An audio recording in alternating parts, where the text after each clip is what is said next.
اللہ کے نبی صلی اللہ علیہ وسلم مکہ میں پیدا ہوئے تھے، ان کا اپنا وطن تھا، اور اللہ کے نبی نے بھی ہمیں یہ تعلیم دی ہے کہ تم اپنے وطن سے محبت کرو۔ اور واقعتاً مسلمان اپنے وطن سے محبت کرتے ہیں، لیکن جب وہی مکہ کے لوگوں نے آپ صلی اللہ علیہ وسلم کو تکلیف پہنچانی شروع کی، آپ صلی اللہ علیہ وسلم کو ستانا شروع کر دیے، اور صرف مکہ میں آپ صلی اللہ علیہ وسلم کو تکلیف نہیں پہنچانا بلکہ ان کے غلاموں کو، آپ صلی اللہ علیہ وسلم کے غلاموں کو تکلیف پہنچا رہے تھے۔ کہیں حضرت ابو بکر صدیق رضی اللہ تعالیٰ عنہ کو زخمی کیا جا رہا تھا، تو کہیں حضرت بلال حبشی رضی اللہ تعالیٰ عنہ کو مارا جا رہا تھا۔ مکہ کے اندر کہیں حضرت سمیہ رضی اللہ تعالیٰ عنہ کے 2 ٹکڑے کیے جا رہے تھے، تو کہیں حضرت عمار بن یاسر رضی اللہ تعالیٰ عنہ کو صبح اور شام مارا جا رہا تھا۔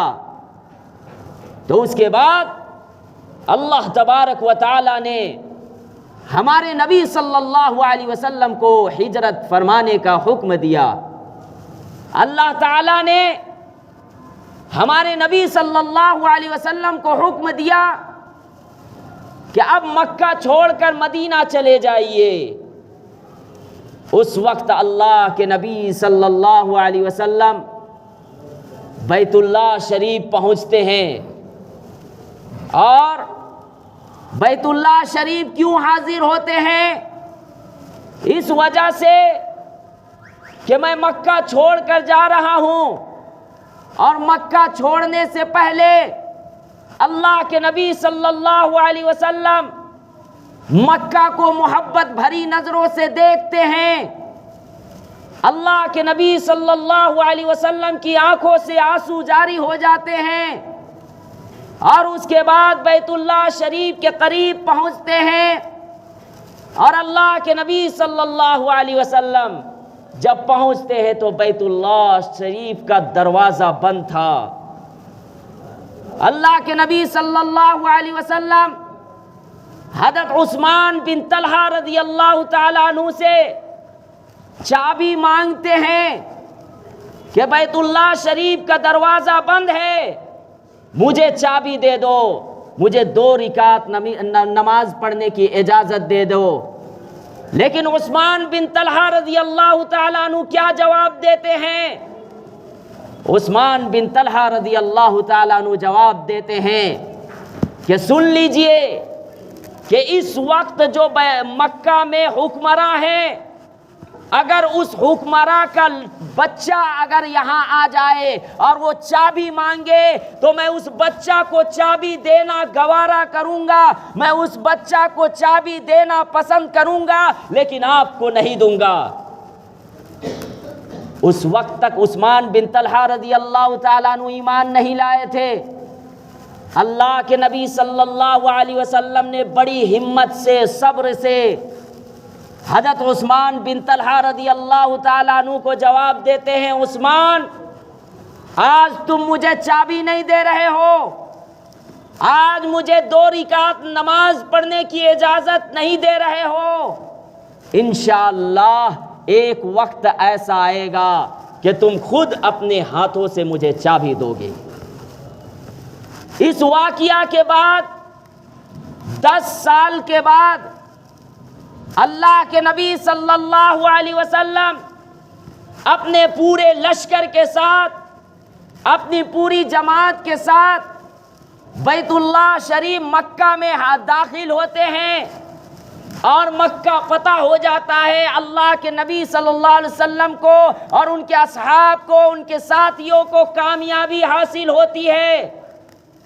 اللہ کے نبی صلی اللہ علیہ وسلم جب مکہ فتح ہو جاتا ہے اور مکہ میں کامیابی حاصل ہوتی ہے، اور اللہ کے نبی صلی اللہ علیہ وسلم 10,000 لشکر کو لے کر جب بیت اللہ شریف میں داخل ہوتے ہیں، تو سن لیجئے جب اللہ کے نبی صلی اللہ علیہ وسلم 10,000 لشکر کو لے کر بیت اللہ میں داخل ہوتے ہیں تو لوگ ڈر جاتے ہیں، غیر مسلم لوگ ڈر جاتے ہیں کہ آج تو پاور کن کے ہاتھ میں آ گیا؟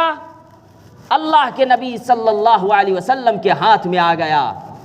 حکومت کس کے ہاتھ میں آ گئی؟ اللہ کے نبی صلی اللہ علیہ وسلم کے ہاتھ میں آ گئی۔ ڈر کے مارے سب لوگ اپنے دروازے کو بند کر رہے ہیں، اپنی کھڑکیاں بند کر رہے ہیں۔ اللہ کے نبی صلی اللہ علیہ وسلم کیا جواب دیتے ہیں سن لیجئے۔ اللہ کے نبی صلی اللہ علیہ وسلم فرماتے ہیں کہ آج کسی کو قتل نہیں کیا جائے گا، کسی کا خون نہیں بہایا جائے گا، کسی کو گالیاں نہیں دی جائے گی۔ میں گارنٹی دیتا ہوں، میں ضمانت دیتا ہوں، کسی کی جان نہیں لی جائے گی، خون خرابہ نہیں ہوگا، بلکہ آج شکریہ ادا کرنے کا دن ہے، آج خوشی کا دن ہے۔ ورنہ تو دیکھے تو صحیح، جب کسی کی طاقت آ جاتی ہے، کسی کا پاور آ جاتا ہے تو وہ اپنے کے نیچے سے نیچے لوگوں کو دبانے کی کوشش کرتے ہیں۔ سرکار بدلتی ہے، نئی سرکار آتی ہے تو دوسری سرکار کو دبانے کی کوشش کرتی ہے، لیکن اللہ کے نبی صلی اللہ علیہ وسلم جب مکہ کو فتح کیے، کامیابی حاصل ہوئی تو اعلان کیا کیے؟ کسی کا خون نہیں بہایا جائے گا، کسی کا مال نہیں لوٹا جائے گا، کسی کی جان نہیں لی جائے گی، ڈرنے کی کوئی بات نہیں ہے۔ اور اس کے بعد اللہ کے نبی صلی اللہ علیہ وسلم جب بیت اللہ شریف کے قریب پہنچتے ہیں، اس کے بعد اللہ کے نبی صلی اللہ علیہ وسلم عرض کرتے ہیں کہ عثمان بن طلحہ کہاں ہے؟ اب عثمان بن طلحہ رضی اللہ تعالیٰ عنہ ڈرنے لگتے ہیں، کانپنے لگتے ہیں کہ آج میرے ساتھ کیا ہوگا؟ چابی تو میرے ہاتھ سے جائے گی ہی جائے گی، لیکن آج میرے ساتھ کیا ہوگا؟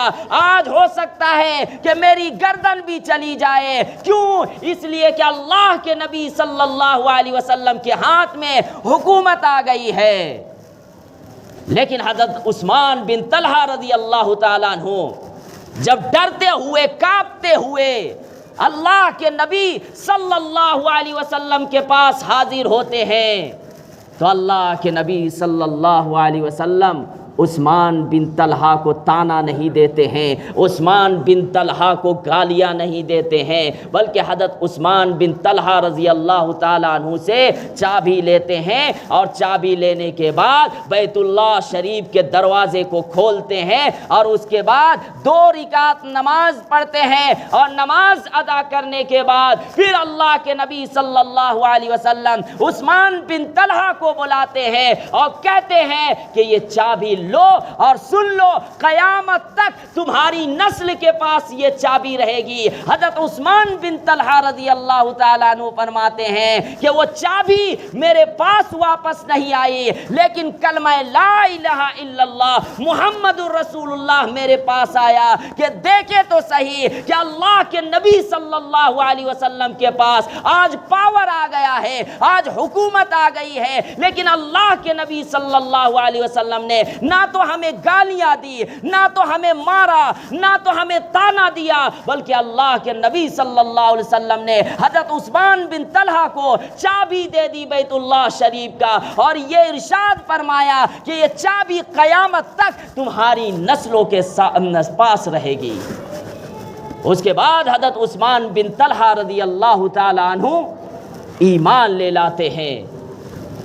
نفرت پھیلانے والے، ہمارے نبی صلی اللہ علیہ وسلم کے شان میں گستاخی کرنے والے، یاد رکھنا کہ اسلام جو پھیلا ہے آج پوری دنیا کے اندر، اسلام جو پھیلا ہے آپ صلی اللہ علیہ وسلم کے ہر ایک ایک ادا کی وجہ سے، ہر ایک ایک کردار کی وجہ سے۔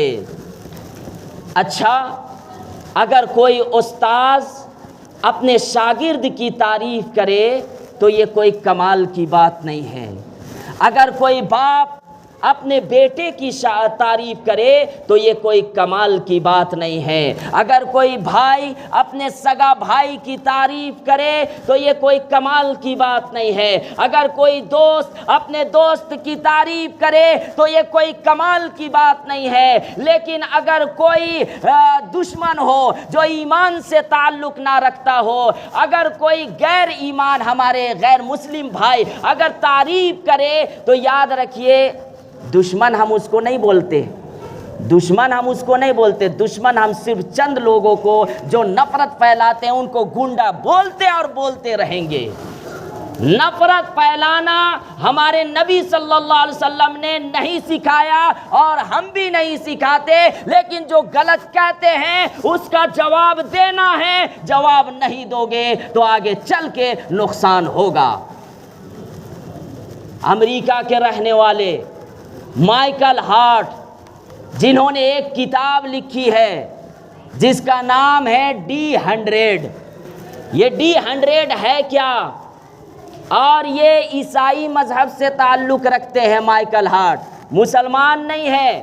انہوں نے ایک کتاب لکھی ہے جس کا نام D100 ہے۔ یہ D100 ہے کیا؟ یہ 100 ہے کیا؟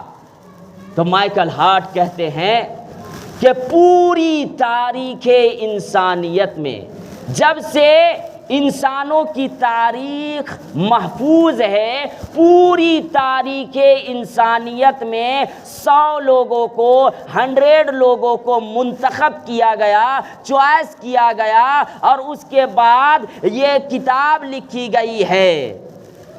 اور اس نے صرف کتاب لکھنے کے بعد اس میں رینکنگ بھی کیا گیا، یعنی ایک ترتیب سے لسٹ میں نام رکھا گیا کہ پہلے نمبر میں کون ہے، ٹاپ میں، دوسرے نمبر میں کون ہے، 99 میں کون ہے، 50 میں کون ہے، یعنی وہ منتخب کیے ہیں وہ انسانوں کو، وہ ان شخصیت کو جنہوں نے اپنی محنت سے، اپنی کوششوں سے، اپنی جد و جہد سے پوری تاریخ انسانیت میں ایک انقلاب پیدا کیا ہے۔ اور مائیکل ہارٹ وہ کتاب آپ خود دیکھ سکتے ہیں، ان کی لکھی ہوئی کتاب ہے۔ سب سے ٹاپ میں اگر کسی کا نام ہے اور سب سے پہلے نمبر میں کسی کا نام ہے تو محمد الرسول اللہ صلی اللہ علیہ وسلم کا نام، اور عیسائی مذہب سے تعلق رکھتے ہیں۔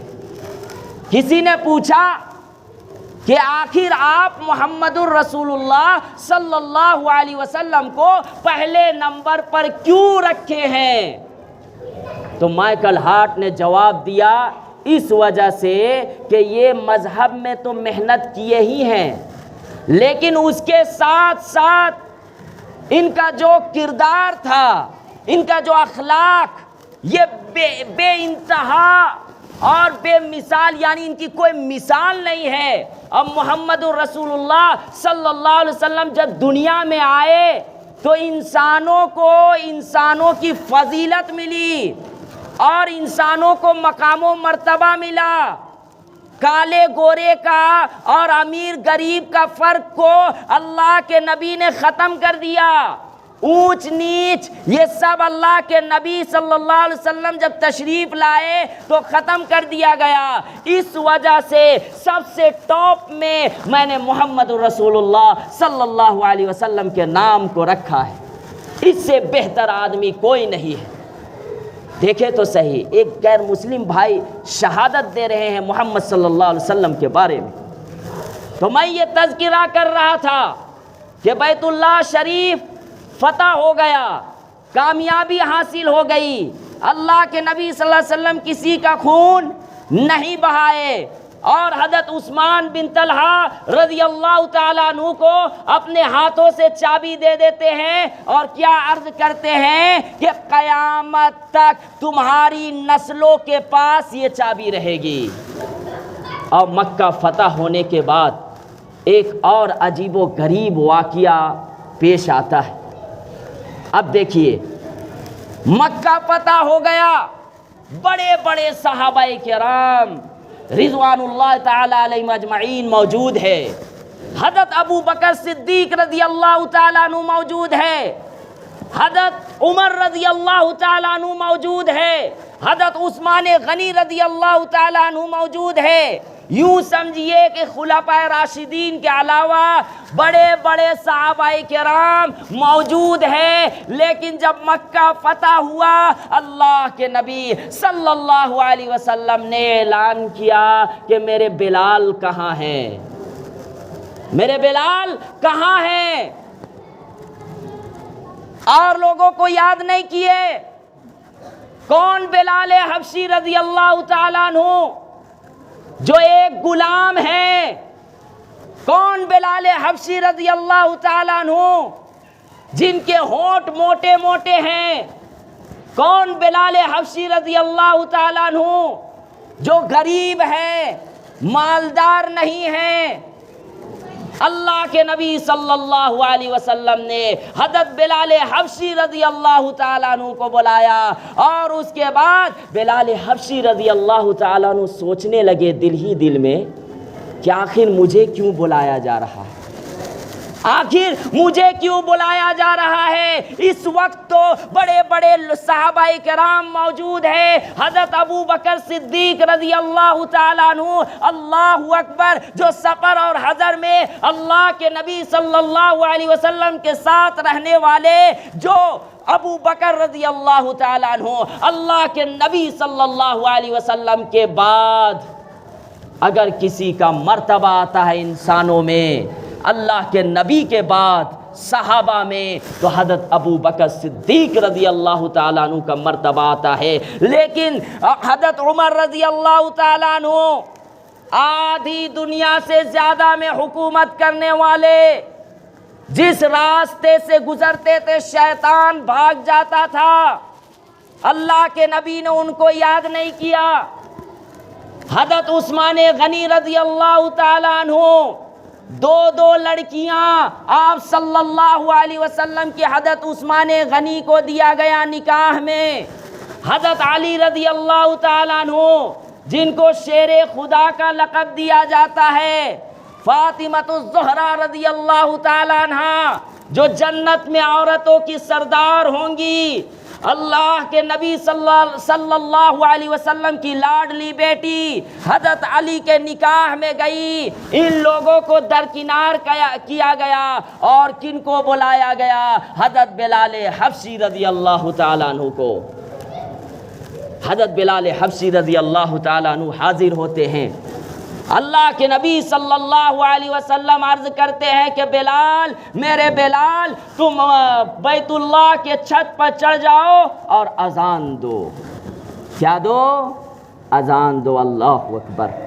یہ ہے اللہ کے نبی صلی اللہ علیہ وسلم جب دنیا کے اندر تشریف لائے تو سب انسانوں کو ایک انسان میں تولا ہے، کوئی اونچ نیچ نہیں، کوئی امیر غریب نہیں، کوئی کالا گورا نہیں۔ یہاں تک کہ آپ اس کو سوچئے کہ اگر مسجد میں آپ جمعہ میں آئے، آپ جمعہ میں تشریف لائے، جماعت کھڑی ہو گئی، اگر کوئی انسان تاخیر کر کے آتا ہے، چاہے وہ حکمراں ہو، چاہے سعودی عرب کا کنگ ہو یا بادشاہ ہو، جماعت کھڑی ہو گئی، چاہے کتنا ہی بڑا لیڈر ہو، جماعت کھڑی ہو گئی ہے، تو اب اس کو جگہ آگے نہیں ملیں گے۔ اس کو یہ حکم نہیں دیا گیا حدیث کے اندر کہ چھلانگ مارتے ہوئے اور صفوں کو چیرتے ہوئے آگے چلنے کا، پیچھے کھڑا ہو جاؤ۔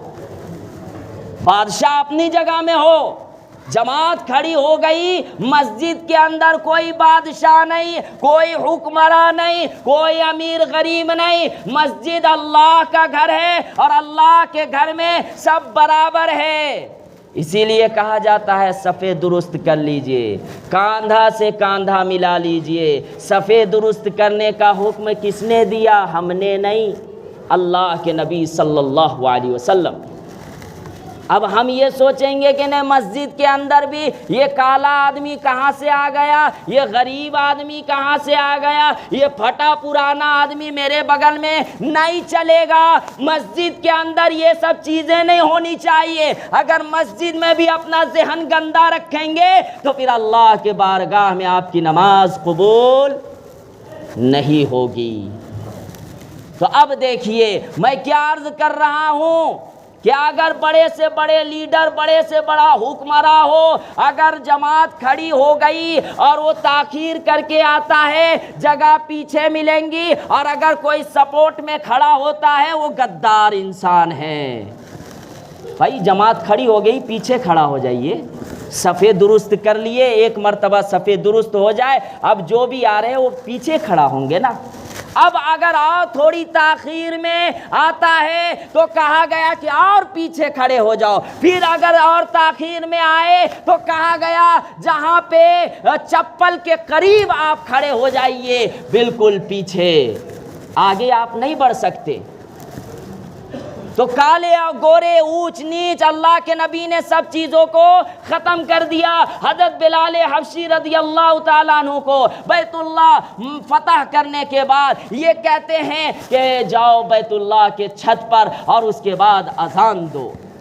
حضرت بلال حبشی رضی اللہ تعالیٰ عنہ جب بیت اللہ کے چھت پر کھڑے ہو جاتے ہیں تو آپ جو حضرات حج کیے ہوئے ہیں یا جو حج نہیں کیے ہیں، ویڈیو وغیرہ میں دیکھے ہوں گے کہ جو ہم لوگ نماز پڑھتے ہیں یا اذان دیتے ہیں تو بیت اللہ کی طرف رخ کر کے نماز پڑھتے ہیں، اذان بھی دیتے ہیں تو بیت اللہ کی طرف رخ کر کے۔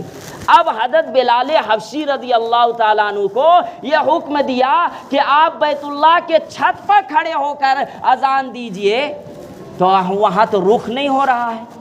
اب حضرت بلال حبشی رضی اللہ تعالیٰ عنہ سوچنے لگے، ایک طرف اللہ کے نبی کا حکم ہو رہا ہے کہ تم بیت اللہ کے چھت پر جا کر اذان دو، اور یہاں تو بیت اللہ کا رخ نہیں ہو رہا ہے، کیسے اذان دوں؟ پھر انہوں نے حضرت بلال حبشی رضی اللہ تعالیٰ عنہ اس طرح اذان دیتے ہیں کہ اپنے چہرے کو اللہ کے نبی صلی اللہ علیہ وسلم کی طرف رخ کر لیتے ہیں